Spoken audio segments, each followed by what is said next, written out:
Sejam muito bem-vindos e bem-vindas a mais um episódio do nosso podcast Aprender a Vida Inteira. E se você ainda não curtiu, não se inscreveu, é gratuito e sempre você terá conteúdos de muita qualidade com pessoas muito inspiradoras. Para hoje, trago a seguinte reflexão. Em um mundo que se transforma a cada instante, há escolas que abrem janelas para o planeta, que acreditam que educar é tecer redes de convivência, solidariedade e paz. Hoje, no Aprender a Vida Inteira, vamos conhecer o Programa das Escolas Associadas da Unesco, o PEA, uma das redes educacionais mais amplas e inspiradoras do mundo. E trouxemos aqui nada menos que o coordenador nacional da rede de escolas associadas à Unesco. Em sua formação, ele é jornalista, mestre em literatura pela Universidade de São Paulo, além de ser consultor na área educacional e criador do projeto Devir, que reúne mensalmente escolas e instituições de muitas partes do Brasil. Além disso, ele é professor visitante em escolas do nosso país e de inúmeros países. Episódio Programa das Escolas Associadas Unesco, uma rede de aprendizados. E eu estou aqui com Paulo Camargo. Muita alegria de trazer você aqui, Paulo. Não, obrigado, Silmara, imagina. Eu geralmente estou do lado de quem entrevista, não de quem é entrevistado. Então eu estou me acostumando com a posição. Mas é uma posição agora porque você está com uma responsabilidade grande, né? Sim. E Paulo, a gente sempre começa um pouquinho pedindo para a pessoa falar um pouco da sua história, né? Sua história de vida. Como é que era o aluno Paulo? Como é que ele era? É engraçado, né? À medida que a gente vai passando o tempo, a gente vai ficando com a memória mais distante.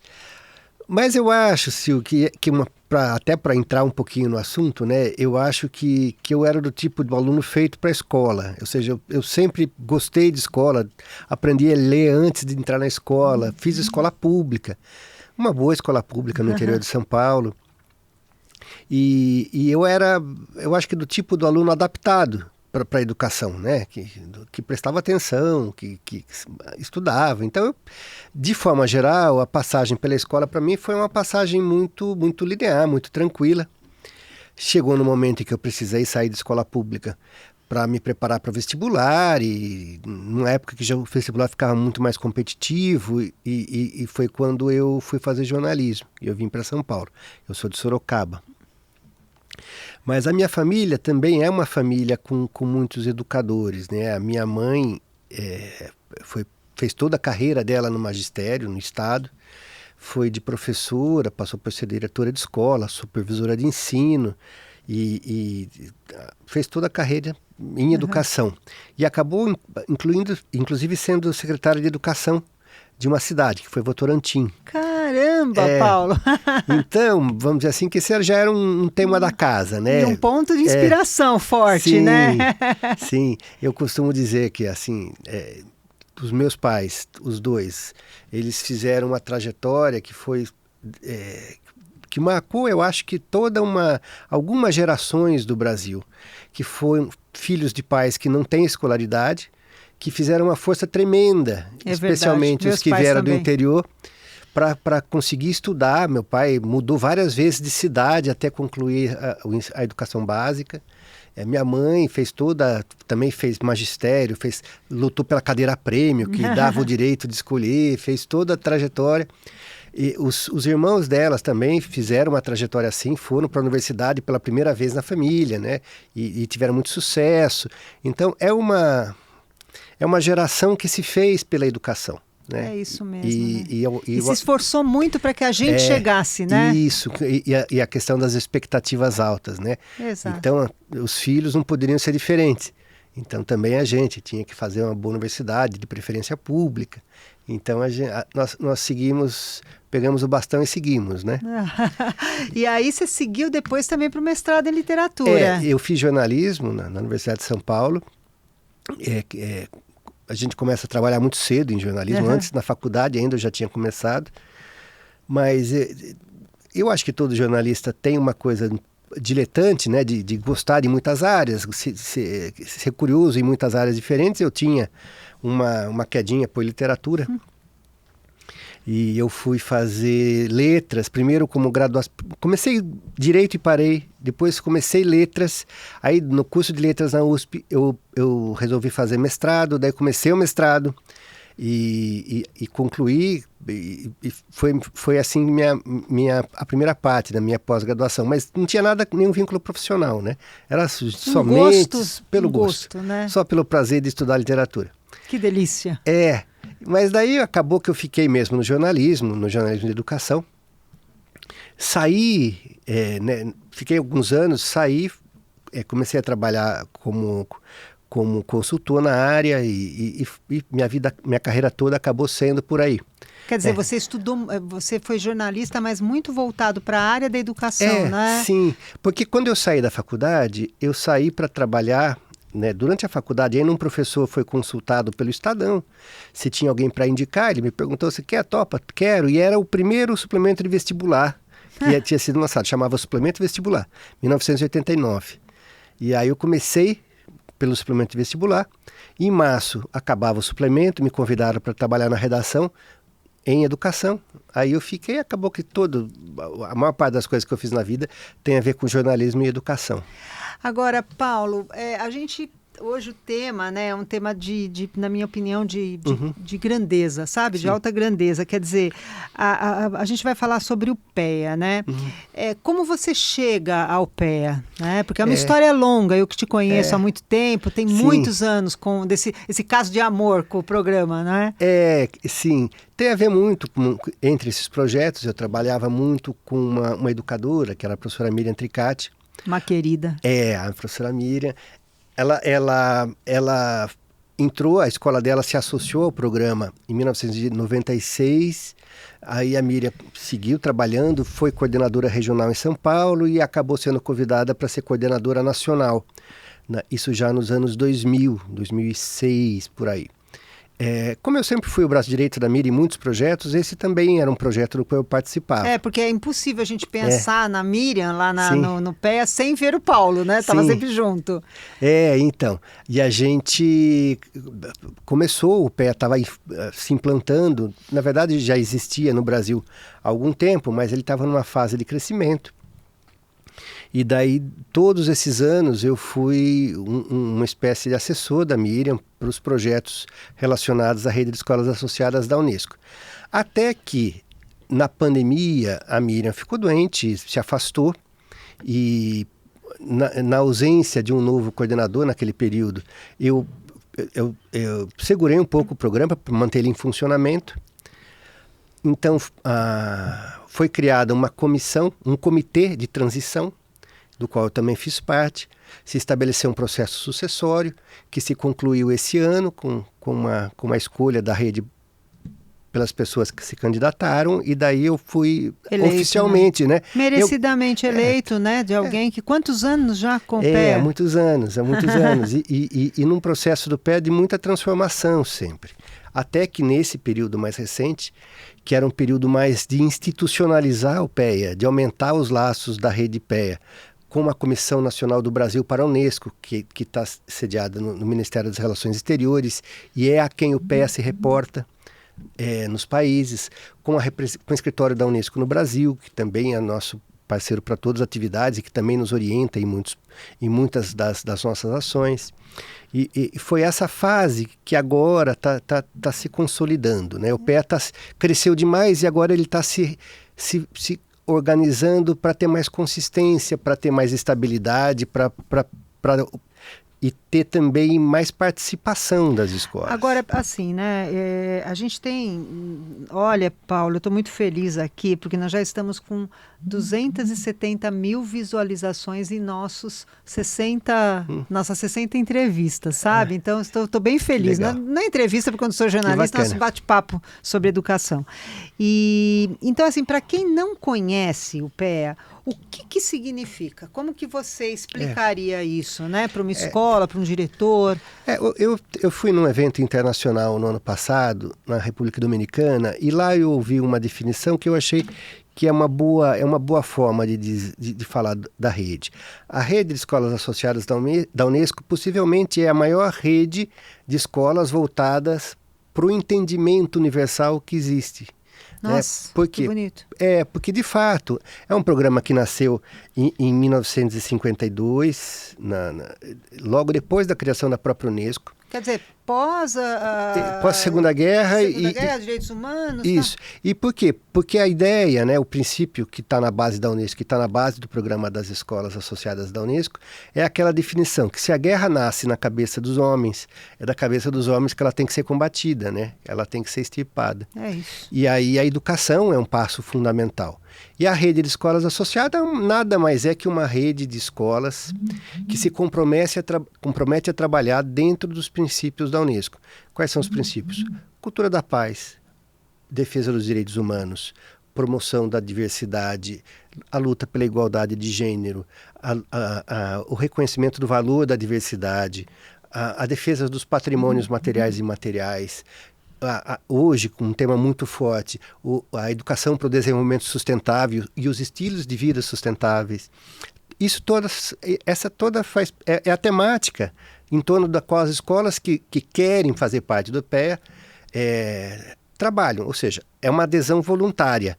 A escola se postula, ela se candidata a fazer parte da rede, que na verdade significa, meu compromisso é incluir no projeto da minha escola dar centralidade para esses valores. Quer dizer, se ela quiser fazer parte, ela precisa entrar, por exemplo, no site Existe do PEA, uma plataforma. que ela faz um formulário. Isso, ela é uma aplicação, Ela entra numa plataforma que é o ASP.NET, que é o nome internacional. Sim. ASP.NET Connect, e ela vai fazer uma aplicação, vai dizer quais são os projetos que ela realiza, como é que eles se vinculam às ODS, quais são os princípios, os valores da escola, como eles se alinham aos valores da Unesco, e daí ele dá início a esse processo de candidatura. Depois a gente olha, vê que escola que é, conversamos com a escola, entendemos a afinidade da escola com o programa. Muitas vezes a escola trabalha com a gente, porque toda escola pode trabalhar com a rede PEA Unesco. A candidatura, a certificação dá direito à escola a usar a logomarca, a se identificar como uma escola associada. Sim. Mas, fora isso, é uma rede aberta, todo o conjunto de materiais são abertos. Os nossos encontros nacionais podem participar todas as escolas, todos os educadores, não tem nenhum tipo de restrição. Como que é esse encontro nacional? Dentro do crescimento do PEA, que é anterior, inclusive, à internet, recentemente no Brasil, a gente precisava de momentos em que as escolas se encontrassem para receber informações do programa, para se alinhar com as temáticas, além desses temas que eu te falei. Existem o próprio calendário da Unesco de anos internacionais, de décadas internacionais. Então as escolas se preparavam, se planejavam para o ano seguinte nesses encontros. Mas, além disso, os encontros têm esse papel que você falou. Justamente para se sentir como rede, parte de uma rede. Sentido de pertencimento. Nós estamos juntas aqui, nós nos reunimos para trabalhar juntas, dá um sentido de coletividade, dá um sentido de propósito. Esses encontros sempre foram muito importantes para isso. E eu lembro que você, já nessa comissão, a princípio, vocês fizeram um encontro em que as escolas podiam trazer lençóis, como se fossem grandes bandeiras de paz, e que elas compartilhavam como que as crianças enxergavam a paz. Isso. Lembro de uma vez de vários banners num hotel em que tinham as práticas. Então, eu, ao passar por aquele corredor, eu conhecia práticas de escolas. Exato. Isso foi uma coisa que começou com a Miriam há muitos anos, que era de convidar as escolas a apresentarem um pouco de si mesmas. Quer dizer, compartilhar então, mesmo. Traziam banners, ficavam ali na entrada, nos saguões, e apresentando os trabalhos, convidando para parcerias. Isso sempre foi uma marca do programa. Nesse que você está se referindo, foi o ano que a gente convidou as escolas a trazerem os mantos da paz. Ai, maravilhoso. Que foi uma ação que começou em São Paulo e foi estendida para todo o Brasil, que eram ações envolvendo a comunidade, onde os alunos e os professores construíam grandes mantos que ficavam na frente das escolas. Quadros maravilhosos, como uma né? convocação para a paz, né? Para o movimento de paz, que sempre foi um dos temas principais da Rede Pé Unesco, né? A cultura da paz e não violência. Isso sempre foi uma marca importante do programa, foi isso que deu força para o programa, no caso brasileiro, desde o início. Esse sempre foi um tema muito forte para as nossas escolas. É preciso dizer, Sil, que a rede brasileira é uma rede muito ativa, as escolas são muito mobilizadas. Quantas escolas temos hoje? Chegamos a 900 escolas praticamente. Meu Deus, metade muita. Pública, metade particular. Mas o que é legal é a diversidade, porque ali temos muitas escolas indígenas, temos muitas escolas rurais, temos muitas escolas... A gente tem escola prisional, a gente tem escola no interior, nas praias, na Amazônia, a gente tem escola no Brasil inteiro. Escolas privadas, grandes, escolas pequenas. Não é um critério de entrada no PEA, nenhuma questão meritocrática. Tá. A Rede Pé não é uma rede de escolas de elite, não é uma rede de escolas não é uma premiação que a escola recebe. Tá. Não, é um compromisso que ela estabelece. Então toda escola é elegível se ela se mostrar capaz, de fato, de cumprir aqueles princípios. De cumprir os princípios, né? Porque não é uma ação de marketing, não é de fato um compromisso que precisa ser levado a sério e que implica em a escola agir como tal. Assim, uma escola que é uma escola associada da Unesco é uma escola que precisa ter preocupação com o antirracismo, precisa ter preocupação com a igualdade de gênero, precisa ter projetos sustentáveis, precisa agir de forma sustentável, precisa estar comprometida com a paz, com a inclusão, né? Então, todas essas... E que não é banal, né? Isso é um desafio para as escolas hoje. Existem documentos, vocês subsidiam as escolas com alguma vez coisa? mais. Como que é isso? Existem os documentos de Constituição, existe um guia dos coordenadores nacionais, um guia das escolas membro, mas, sobretudo, existe cada vez mais uma vasta documentação da Unesco, que o escritório da Unesco no Brasil traduz e deixa disponível para todos, inclusive para as nossas escolas, em todas as áreas. Então, por exemplo, a Unesco vem liderando globalmente a discussão sobre ética e inteligência artificial.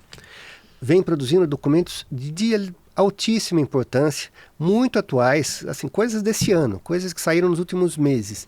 E nós já temos isso disponível, a Unesco, todos esses documentos são abertos, existem nas línguas internacionais, né, inglês, francês, espanhol, mas também vêm sendo traduzidos para o português e estão disponíveis para todo mundo.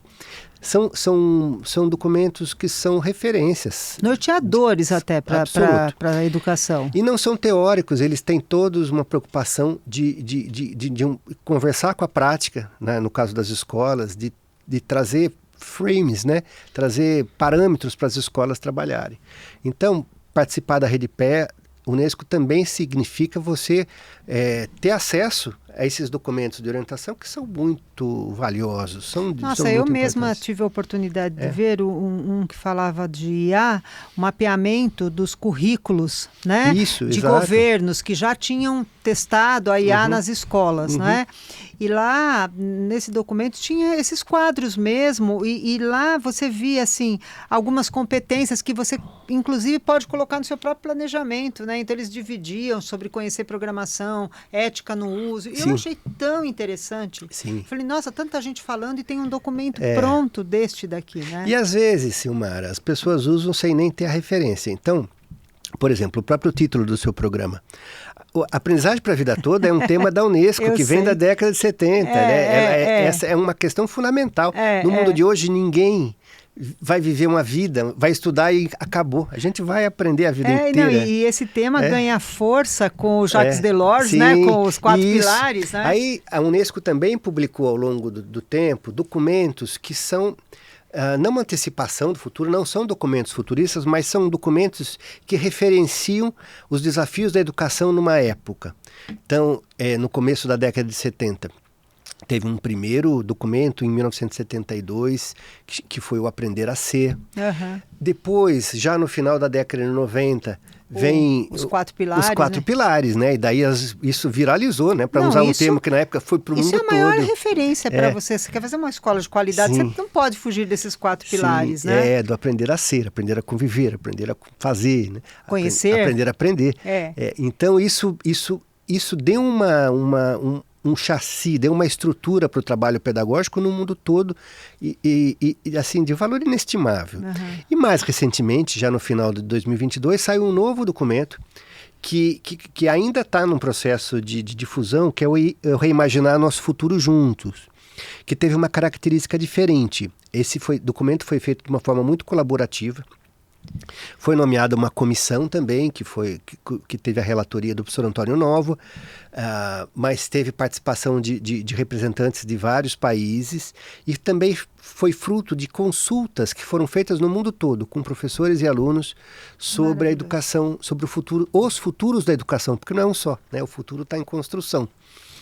E gerou esse documento, que é um documento assim, de fundo, é um documento de base. E o que ele traz assim, de essência? Ele traz os desafios do mundo contemporâneo, que envolvem tanto as questões climáticas, as questões ambientais, a questão das democracias, a questão do advento da inteligência artificial e da difusão das tecnologias, da questão da desigualdade.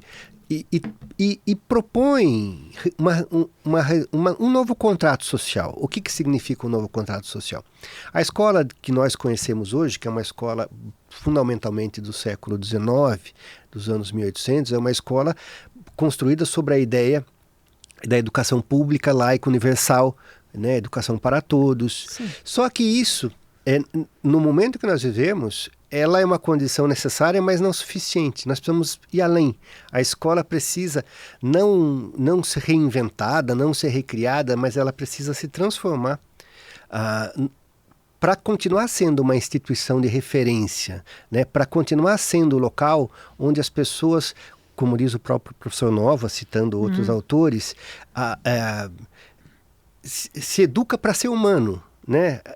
Humanos educando humanos para ser humanos, né? Preservar os valores da convivência, da solidariedade, do bem comum, da educação como um bem comum.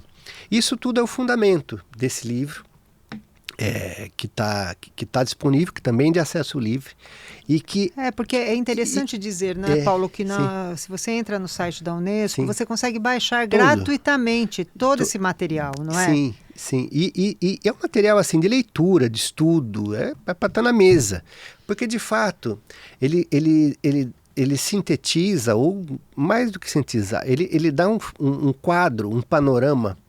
Ele situa a escola diante dos desafios contemporâneos, que são muitos e são muito complexos e estão em construção.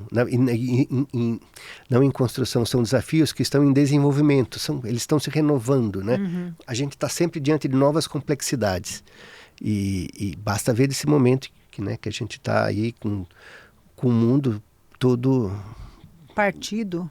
Um mundo... fraturado, né? Exato, né? E acho que, assim, pensar nas novas gerações, né? Quando esse programa vem, né? E ele se mantém por tanto tempo, é porque há um desejo genuíno de contribuir para que as novas gerações consigam, inclusive, sobreviver, não é, Paulo? Eu acho, Silmar, que existe uma angústia, né? De tornar a escola, de fato, um espaço de paz, um espaço de convívio, um espaço que não reproduz o que o mundo é. Pelo contrário, é onde se produz um mundo melhor. Uhum. É aquele ambiente que consegue pensar o mundo para que o mundo possa ser diferente. E por isso que é importante a ideia da gente pensar em futuros, né? Porque o futuro não está dado, o futuro não está definido, o futuro também é uma construção e quem trabalha em educação sabe disso. Sabe. E olha, eu lembro uma vez que o Miguel Arroio, da Universidade Federal de Minas Gerais, ele falou uma frase que eu nunca me esqueci. E ele disse assim, que a escola é um espaço que precisa de tempo para educar. né? E que da mesma forma que você não coloca num hospital uma frase grande dizendo assim, aqui não entram os doentes, na escola a gente não pode dizer aqui não entram os deseducados, porque sim. ali é um espaço de educação. Né? Claro, Exato. Respeitando os limites, né, que a gente está falando, mas assim, às vezes a gente percebe que tem que estar tudo pronto, e a escola justamente não é o lugar do pronto, ela vai se fazendo, se construindo. E essa né? ideia de inclusão, né?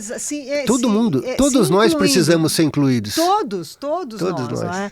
Então eu acho que o PEA, ele fala muito isso, né, na Declaração dos Direitos da Tolerância, da Diversidade, que são documentos que a gente nem sabe que existe.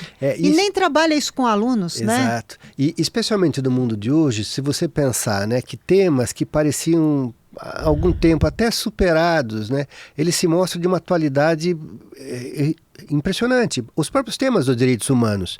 Direitos humanos precisa ser um tema do cotidiano, do dia a dia. Mas olha, a cartilha do participante do Enem está falando tanto disso. Eu falei, meu Deus, a gente não saiu desse lugar ainda, né? E pensar em direitos humanos também se ver diante de uma realidade muito complexa. Né? Direito humano, primeiro, que você não está concedendo direitos humanos. Direitos humanos faz parte da vida cívica, da vida cidadã, de todos. Né? É uma luta, é uma disputa, é um campo de disputas, e a gente precisa ter isso presente, porque ninguém vai dar direitos para ninguém. As pessoas têm os direitos e eles precisam ser defendidos, uma vida preservados. Digna, minimamente, todo né? mundo tem direito a uma vida digna, a saúde, a educação, a segurança. Moradia. Sim. Ô, Paulo, o ODS, né? Então os Objetivos do Desenvolvimento Sustentável foram trabalhados assim muito nas escolas, né? E era da década de até 2030, né? Como é que está essa discussão? A gente está num momento muito importante para os ODS, né? A Agenda 2030, né? Os ODS, elas estão dentro do mandato da Unesco, que é a Agência das Nações que é a Agência das Nações Unidas para Educação, Ciência e Cultura. Eles são a continuidade de uma primeira iniciativa de uma agenda global que foram os objetivos do milênio. E as ODS, elas ganham uma relevância muito, muito grande desde que elas foram propostas, porque elas de fato conseguiram reunir numa agenda com 17 objetivos, 169 metas, equacionar boa parte dos desafios. A primeira ODS, de alguma forma, ela resume o que está por trás de todas as outras ODS, que é a luta contra a pobreza. Né? Sem a gente diminuir a desigualdade. De lá desce tudo, né? Sem a gente... É muito difícil que você consiga avançar em qualquer outra meta, em qualquer outro objetivo, sem você enfrentar o grande tema da pobreza e o grande tema da desigualdade no mundo. Existe um ODS específico para a educação, que é o 4. Do que fala a educação, a ODS 4? Ela fala de uma educação inclusiva, equitativa e de qualidade para todos. Isso também é um objetivo gigante. Tem tudo a ver com a gente, com a educação. Monstro, exato. E é um compromisso que é muito difícil, ele é bonito de dizer, mas é muito difícil de assegurar, né? Porque o mundo é muito desigual. A gente precisa de uma educação que não só ofereça condições, mas que ofereça equidade, ou seja, uma educação em que os professores estejam preparados para lidar com o diferente, a escola esteja preparada para lidar com o diferente, com quem veio de lugares diferentes, quem precisa de suporte extra para aprender, precisa de objetivos que vão além dos objetivos acadêmicos, precisa buscar os objetivos de formação integral, que implicam muitas outras coisas além de você se preparar para uma prova. Por exemplo, olhar para a questão da saúde, para a questão da convivência entre os jovens, para a questão da sexualidade, para a questão do gênero, para a questão do antirracismo, para a questão... Quer dizer, da educação emocional. Da segurança alimentar, da educação emocional. Né? A escola, a educação, ela precisa pensar de um ponto de vista integral. Né? Ela é uma ferramenta de justiça social também. Né? Ele é um equipamento, é uma instituição pública Claro que a escola não resolve tudo, mas sem escola não se faz nada. É isso mesmo. E a gente precisa olhar a escola com dentro desse marco, né, dessa grande responsabilidade que é promover a educação inclusiva. Certo. E principalmente num tempo tão complexo como o que nós estamos vivendo, né? Sim. Eu estava vendo, são 32 milhões de pessoas, né? Que este ano, nesse último ano, na verdade, pegou 24 e 25, se mudaram por conta de algum evento climático. Sim. 1 em cada 5 crianças está em guerra. Está em alguma zona de guerra. E aí tem um dado, Paulo, que eu fui olhar, eu falei, não, eu vou olhar, olha, é verdade seja dito, eu olhei, gente, 3 vezes, porque diz assim, que a gente está com tantos conflitos armados no mundo, que quem está dentro do conflito e ao redor ali, sabe assim, por exemplo, Polônia, né, que está próxima ali, que pega muitos imigrantes e tal. Então, de 8 bilhões de habitantes, 2 bilhões estão próximos, ou dentro de uma... Então, assim, é 1/4 da humanidade vivendo ou dentro de um conflito armado ou muito próximo de um conflito armado. E eu acho que nem puseram o Brasil, sinceramente. Então, se a gente não se mexer... Quer dizer, se cada um, você falou em rede, né? Cada pontinho não se conectar e vai fazendo, não é? E eu acho que é por isso que a ideia de um novo contrato social ela é necessária.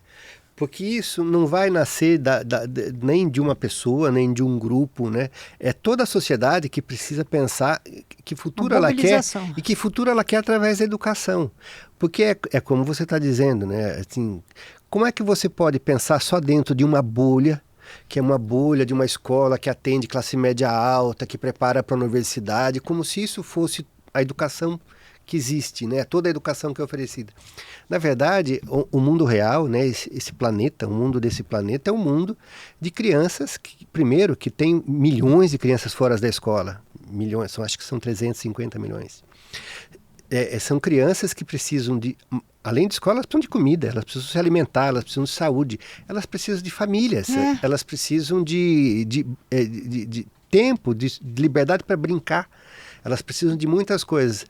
E um mundo em conflito, seja por causa das guerras, ou um mundo onde as mudanças climáticas também afetam principalmente aqueles que são, existe, a gente pode falar hoje em desigualdade climática, em racismo climático, porque as mudanças climáticas afetam desigualmente as pessoas também.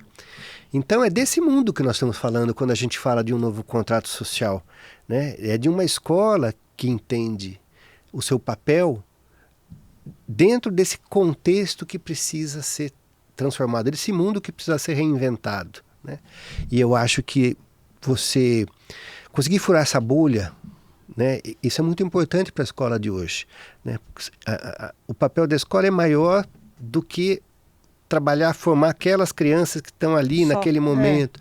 Ela precisa se pensar como parte de um planeta, né? E isso, a ideia de cidadania global, que também vem sendo muito trabalhada pelas escolas da Unesco, ela tem a ver com você se sentir corresponsável, né? Cidadão de um planeta e não cidadão de uma pequena cidade ou de uma comunidade. Nossa, Paulo, aqui no Brasil, né, a gente falou, eu perdi a pergunta, ela voltou, né? Ela me escapou, agora voltou. Que é a atuação no Brasil do PEA, né? E você disse que tem os encontros nacionais. Isso. Por exemplo, agora, recente, você estava me dizendo há pouco que teve um encontro. Isso, teve em Pirenópolis. Então, onde foi? Do que vocês trataram? A gente tem, vamos pensar assim, quais que são as rotinas principais do programa, né? As escolas estão espalhadas por todo o Brasil, são quase 900 escolas. Como é que a gente faz para as escolas terem uma rotina, um fluxo de trabalho, né, uma orientação?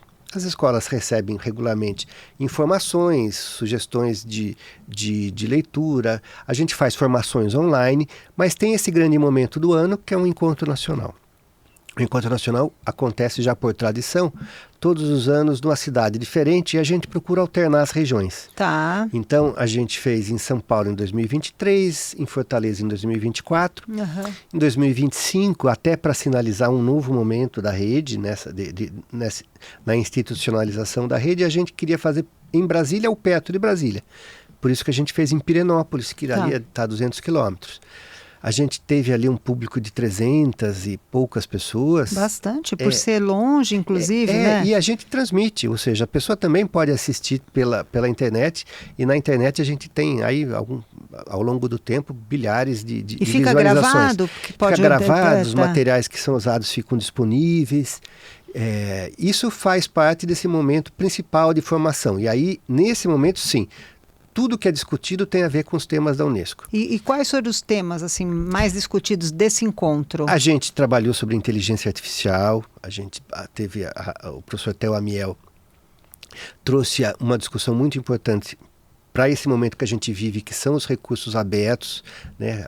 Entender a inteligência artificial não como um monopólio, como se está se configurando, mas ver as possibilidades de você pensar criticamente os recursos que você usa. A gente teve também falas mais ligadas à igualdade de gêneros, à questão antirracista, à questão do patrimônio, a questão está começando agora, né? E o calendário da Unesco é muito importante por oferecer esses marcos, a década dos afrodescendentes, a segunda década dos afrodescendentes. Também a gente trabalhou sobre a questão do convívio, né, da questão da saúde mental dos alunos. Puxa vida. Todos esses temas foram trabalhados por pessoas especialistas, que fazem parte do ecossistema da Unesco, ou da cátedra, ou os consultores, ou técnicos da Unesco, e isso dá muita segurança para as escolas, porque é uma formação muito focada. E que vem a partir de pesquisas, de estudos, tudo. Sim, tudo. E nacionais e internacionais. Então, é muito uma formação dentro do escopo de trabalho, do que deve ser, do que pode ser uma escola associada da Rede Pé Unesco. Esse ano é o ano do... Esse ano nós temos o Ano Internacional da Ciência e Tecnologia Quântica. Poxa. Nós estamos no Ano Internacional da Paz e da Confiança, que também é um ano que se repete. Que forte. Preservação dos glaciares. Né? E então essas são algumas das datas que nós aproveitamos esse ano para mobilizar o trabalho das escolas, né? Esses anos, as escolas adoram os calendários da Unesco, elas se orientam muito por isso. Para desenvolver projetos, não é? Exatamente. Também e tem que contar mesmo para sua comunidade, que faz parte de uma rede, não é? Sim, e também porque orgulho, né? cada data dessa tem muito subsídio, né? Todo marco comemorativo da Unesco tem muitos materiais que subsidiam os trabalhos, as discussões. As escolas conseguem fazer um depara da realidade daquele tema para o que se passa no Brasil. Nossa, muito, muito, muito interessante. Dentre os princípios da Unesco, para a gente já tá terminando um pouquinho aqui, dentre os princípios da Unesco que são válidos para qualquer pessoa, nós falamos muitos deles, né? Na verdade, você já falou todos, mas assim, para a gente sintetizar, olha, o que eu acho que a gente pode pensar... Eu quero pensar... estar alinhada enquanto educador, como professora, aos princípios da Unesco no meu trabalho. Eu acho, se o que a gente pode pensar, que assim, os próprios temas, os eixos centrais das escolas associadas são temas que valem para qualquer escola. Uma delas é essa que eu falei para você, da cidadania global. Tá. E a cidadania global que pressupõe uma cultura de paz e não violência, né, também. A gente pode pensar na educação para o desenvolvimento sustentável e para estilos de vida sustentáveis, porque não pode ser um discurso. O desenvolvimento sustentável ele precisa gerar transformações de hábitos, de atitudes das pessoas. Isso tem a ver com lixo, energia, consumo, tem a ver com toda uma gama de coisas que todos os dias nós nos deparamos. A gente pode escolher, né? Isso. Então, por exemplo, uma escola, se ela só trata desse tema numa aula, é uma coisa. Mas se ela, no dia a dia, se ela usa materiais reaproveitados, se ela traz para a gestão, se ela traz para as relações, se ela traz para a própria infraestrutura, é outra coisa. E é isso que a gente pede para as escolas. É o que a gente chama de abordagem integral, institucional integral. Ou seja, que as escolas vivam aquilo que elas ensinam. Entendi. Né? Então esse é um tema muito importante para a gente hoje. Talvez o desenvolvimento sustentável seja o grande tema que hoje reúne todos os nossos esforços para uma educação transformadora. Vocês falaram, por exemplo, sobre a COP30, tem alguma participação da Unesco? Como que da é Unesco, isso? sim, muito, mas assim, as escolas associadas da Unesco, elas vão estar representadas por um projeto que é realizado no Rio Grande do Sul, onde professores vão falar de práticas sustentáveis. Que legal, mas lá na COP. Mas elas vão estar dentro de uma parceria específica. A nossa rede não vai estar lá esse ano, vai estar lá ano que vem, porque o próximo encontro nacional, 23, 24 e 25 de setembro, vai acontecer em Belém. Ah, que bacana. Porque aí a gente já vai estar, assim, a cidade agora está com muitas dificuldades de receber, né? As pessoas.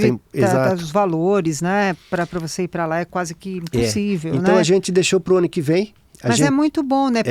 Porque também tem essa ideia, acontece no lugar, depois parece que o lugar desaparece, né? Ficou meio demodê.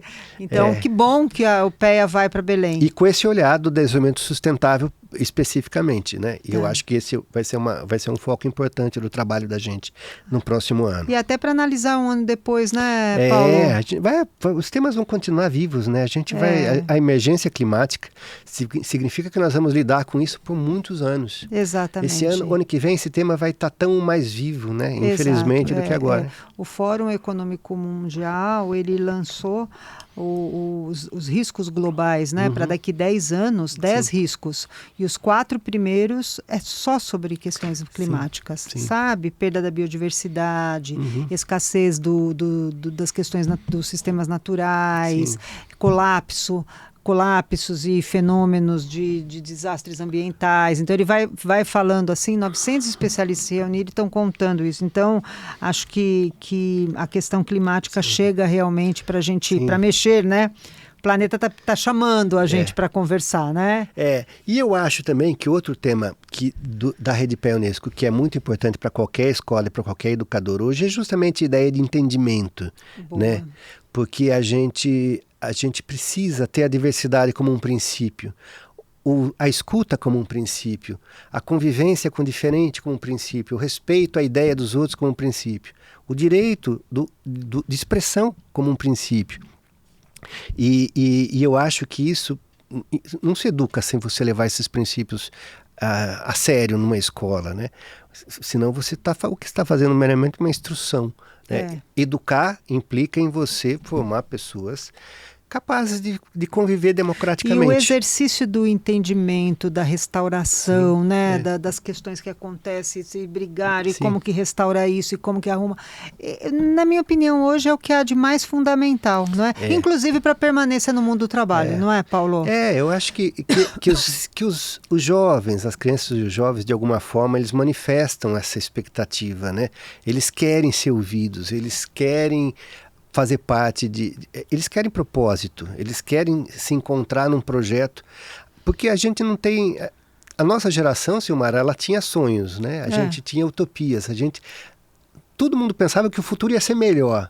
Esses meninos, eles recebem más notícias todos os dias e de alguma forma eles desconfiam do que os adultos fazem e querem construir, e querem de alguma forma construir um ambiente em que eles tenham valor, que eles tenham perspectiva, que eles tenham voz, que eles possam se admirar, ser admirados, admirar, né? E a gente precisa garantir isso para essa geração. A gente não pode jogar para esses meninos a responsabilidade de consertar um mundo que os adultos de hoje e os adultos do passado estragaram. Né? Aliás, um dos princípios muito mais bonitos, né? E aí eu falo de um ponto de vista muito pessoal, que eu vejo no trabalho das escolas associadas e no trabalho da Unesco, é a ideia de legado. Né? A gente não pode pensar que o mundo acaba quando a gente vai embora. Né? Na verdade, a gente tem a obrigação de deixar esse mundo para muitas gerações que vão nos suceder. Então, pensar tudo isso que nós conversamos hoje aqui é pensar sobre as gerações que estão chegando. E pensar sobre si também, né? Que mundo é esse que as pessoas vão receber da gente? né? Eu acho que essa responsabilidade, mais do que falar para as crianças e jovens, como os adultos falam, né? Vocês são nossa esperança, pobrezinhos, né? Eles estão recebendo o maior pepino. E, na verdade, o que a gente precisa é entender que o nosso papel aqui é agora. A gente precisa trabalhar para que eles tenham um futuro melhor. É isso, mas quer dizer, a gente fala muito do jovem protagonista e o aluno, claro, ele é o centro do trabalho educacional, mas assim, o professor também precisa ocupar o seu espaço, Sim, os pais todos precisam, somos responsáveis. o governo, né? A gente precisa cobrar a responsabilidade de quem tem responsabilidade. Tem protagonismo também do outro lado, e né? assumir as nossas. Exatamente. E assumir as nossas. E eu acho que, assim, de alguma forma, a Rede Pé Unesco está fazendo essa convocação, né? Quando eu decidi continuar na rede e pensar em conduzir a rede nos próximos 2 anos, porque agora nós temos um mandato, também foi nesse sentido de assumir um compromisso com esse coletivo de escolas, né? A gente tem uma missão aí pela frente e que só tem sentido se a gente fizer junto, né? E daí o sentido de uma rede. É um novo contrato social mesmo.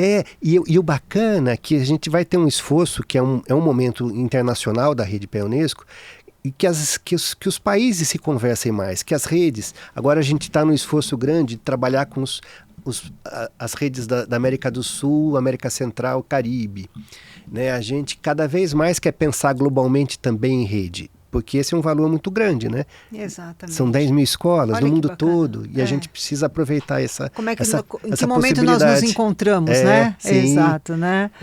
Eu acho que esse é um momento bacana para a gente pensar também sobre a responsabilidade que nós, como as escolas associadas da Unesco, temos diante do planeta.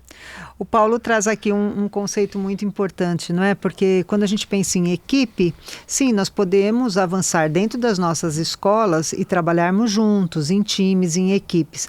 Mas quando a gente fala em rede, significa que uma instituição pode conversar com a outra, que pode conversar com a outra. Então você pula, você transcende, você ultrapassa o conceito de equipe e vai para o conceito de rede, que isso sim é que é inovação, né? A gente está falando tanto de tecnologia, mas a tecnologia, ela usa as conexões e a gente precisa aprender a se conectar humanamente falando, não é, Paulo? E isso está nesse documento da Unesco, Reimaginar Nosso Futuro Juntos, é a cooperação. É a ideia de que os educadores precisam trabalhar juntos, né? Não isolados na sua sala, mas... Acabou isso, né? Trabalhar... Acabou, não vou mostrar, porque não acabou. Mostra junto, isso, né? É a pedagogia como um movimento cooperativo, sim. Exatamente. Olha, Paulo, eu assim, quero te agradecer muito. Eu sei que você está vindo de um encontrão que vocês fizeram, trabalharam muito, né? 300 escolas representando o PEA, está fazendo essa interlocução, inclusive com outros países, né, que eu sei que é muito da sua prática, mas aqui esse espaço está aberto para que você possa voltar, para que você possa trazer ideias, para que você possa convocar, né? E que a gente possa ser também um voluntário para o programa das escolas associadas. São todos bem-vindos. Tá bom. Muito obrigado, Silmar. Muito obrigada, muito obrada. Olha, você vai ganhar um chale maravilhoso, todo azul, que é para te proteger, te acolher, né? E que é a nossa metáfora, né? No sentido de que todos precisam acolher, mas também e azul precisam é a cor da Unesco.